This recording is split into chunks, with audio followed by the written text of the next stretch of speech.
everybody, hope your day's been a good one so far. So we're our second day on the island of Cat Ba.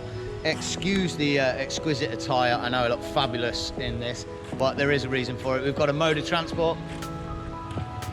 Kids are ready to go on the motorbike, and today we're on a bit of a mission. It is a little bit rainy and a little bit grey, so we figured rather than hit the beach, what we're going to do is try and hit the national park, the Hospital Cave, and a couple of other caves that go with it.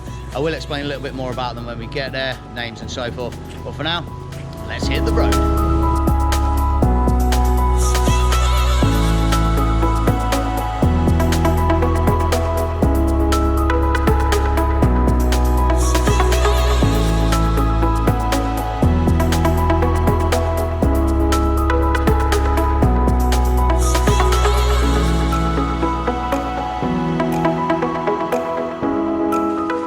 Okay, so we've arrived at the Hospital Cave, and according to the Lonely Planet, which some old school backpackers like me still read, the Hospital Cave served as both a secret bomb-proof hospital during the Vietnam War and as a safe house for the Viet Cong leaders. Built between 1963 and 1965 with assistance from China, this incredibly well-constructed 3-story feat of engineering was in constant use until 1975, which I'm going to tell you was the year I was born, so it's pretty damn old. Let's go check it out.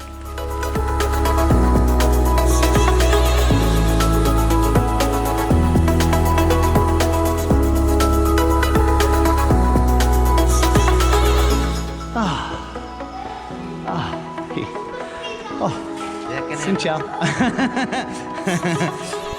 Looks pretty, I gotta say, it looks a little bit spooky, huh? What do you think, Alf?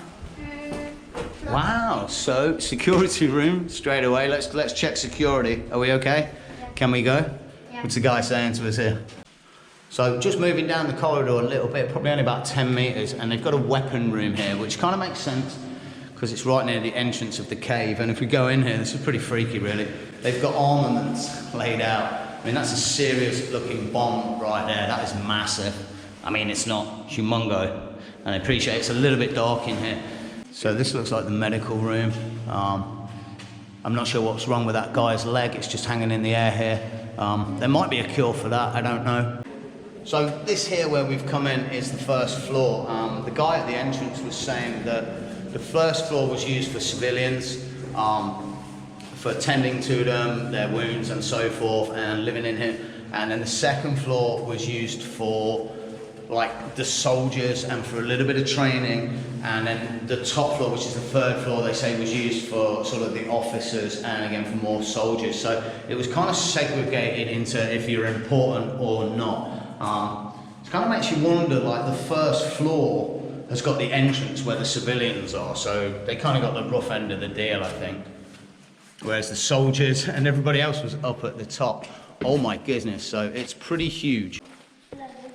Oh yeah, wow. I guess that was there before, eh? There was blood on the walls. What's that? You're joking? Yeah. So this is a little precarious. This is the second floor. Forbidden ground, it says, and it goes up to just a block of concrete up there. Whether they put that up here before or whether they put that here since they opened the cave, I'm not sure, as a tourist thing. But a real feat of engineering. It's a sheer chunk of concrete here, and as you can see, this is the second floor here. I'd actually expected more rooms like downstairs, but it's just a huge area here where the soldiers used to stay. This is pretty cool. There's a cave that goes under on this second floor here. It's great for the kids. Alfie can almost walk under without bending over. Me, I'm on my hands and knees here. Oh God, blimey. Yep. Should have put my helmet on. I can go up here.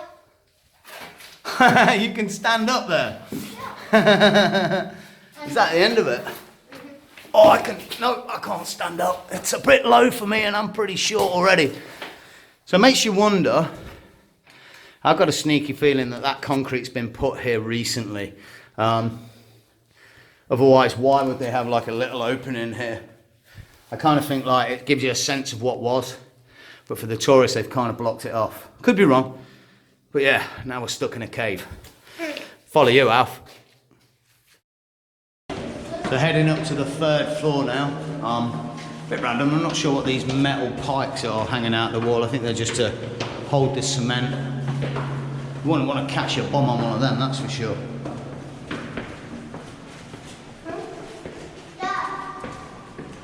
What's in there, mate? Right, okay. Another one of them. Looks like it, yeah. Just random pits everywhere. I guess the guys will be in there with their guns, eh? So this is more built up than the second floor. There's a lot of rooms here. More trellises for the wounded.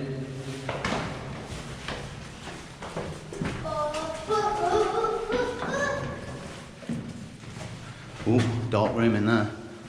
Wow. Wow. Okay, so it's pretty small in there. There's only a few rooms on the third floor. It's pretty weird. I thought there'd be a lot more in there.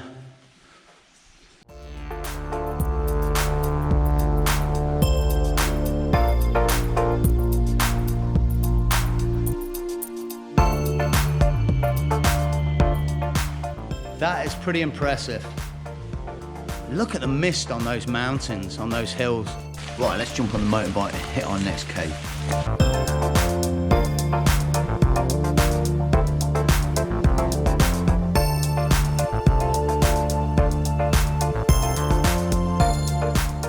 So here we are at the entrance to the Trung Trang Cave. I've got to be perfectly honest, I had tried to find out what it's all about on the internet, but we're in the middle of a no Wi-Fi zone, which is quite surprising in Vietnam because everywhere has great connection of 4G. Little bit ominous, another Buddha offering sort of good luck temple thing, shrine, whatever you call them. I always find them a little bit ominous at the entrance to a cave. Is it a little bit foreboding that there might be something dangerous afoot? Well, let's go take a look.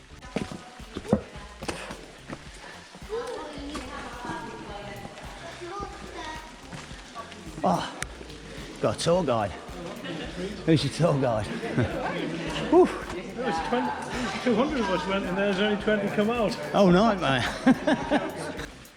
So we've just bumped into sort of a tour group. They had a tour guide with them, and from what they were saying, people have been living in this cave for thousands of years. I wouldn't imagine anyone's living in here now. It'd be a bit annoying with tourists. But yeah, for thousands of years it was occupied, and now they were saying that mostly it was used again, like the hospital cave,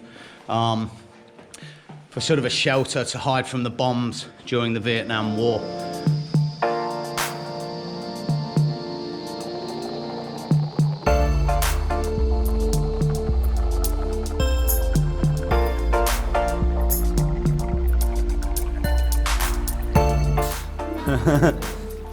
Oh dear. Oh crap. Looks like something froze whilst Wow, it's pretty impressive, guys.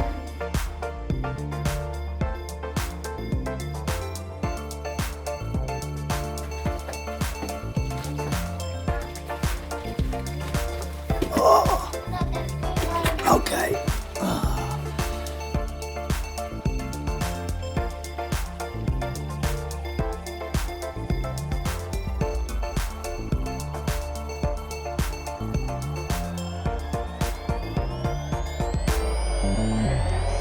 So I have to be honest, this is probably one of my favourite caves that I've ever visited around anywhere. It's pretty damn impressive.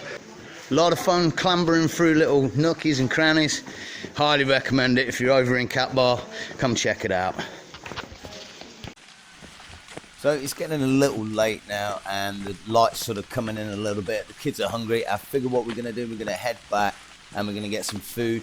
And then hopefully tomorrow we're going to be coming out again and trying to hit the north of the island and seeing what else it has to offer. But for now, really hope you enjoyed taking a look at these little caves and a few of the bits around Cat Ba, some of the scenery and what it has to offer. Have a great day. Take it easy and bye for now.